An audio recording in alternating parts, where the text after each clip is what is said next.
SSC 2026 ব্যাচের শিক্ষার্থীদের জন্য অনেক অনেক শুভেচ্ছা ও অভিনন্দন। পরীক্ষা পরবর্তীতে তোমরা যারা পলিটেকনিকে ভর্তি হওয়ার জন্য মিনিমাম আগ্রহ পোষণ করো, তারা একটি তথ্য জেনে রাখা খুব জরুরি। মূলত 30 মার্কস ভর্তি পরীক্ষার অংশ হিসেবে থাকবে তোমাদের এসএসসির এই জিপিএর ভিত্তিতে। এসএসসি পরীক্ষার পরে তুমি চাইলেও কিন্তু আর জিপিএ বাড়াতে পারবে না। এ কারণে তোমরা তোমাদের রেজাল্ট ভালো করার জন্য শেষ সময়ের এই কয়টা দিন খুব মনোযোগ দিয়ে পড়াশোনা করো, ভালো জিপিএ অর্জন করার চেষ্টা করো। জিপিএ 5 যদি পাও তাহলে তুমি 30 মার্কসের 30 মার্কসই কিন্তু পাবে।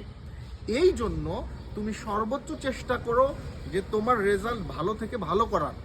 অপরদিকে এমসিকিউ ভিত্তিক পরীক্ষা হবে পলিটেকনিক অ্যাডমিশন টেস্টে।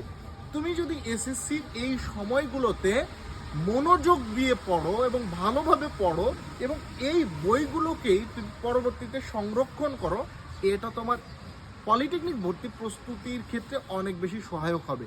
তাই এসএসসি পরীক্ষা ভালো করা মানেই তোমার একদিকে ভালো জিপিএ অর্জন করা, অপরদিকে তুমি পলিটেকনিকে ভর্তি হও বা অন্য যেখানেই ভর্তি হও সেই জায়গাতে তোমার বাড়তি সুবিধা পাওয়ার সুযোগ সৃষ্টি হবে, আত্মবিশ্বাস বাড়বে।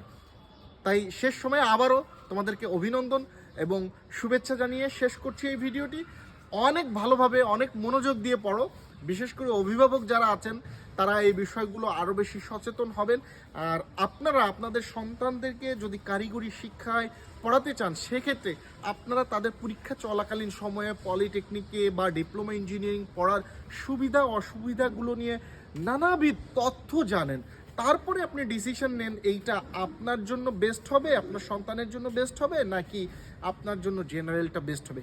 জেনে বুঝে যে কোনো ডিসিশন নিলে সেই ডিসিশন নিয়ে পস্তাতে হয় না। আমাদের এই চ্যানেলে পলিটেকনিকের ডিপার্টমেন্ট এবং তথ্য রিলেটেড অসংখ্য ভিডিও আছে, সেই ভিডিওগুলো দেখতে থাকতে পারেন।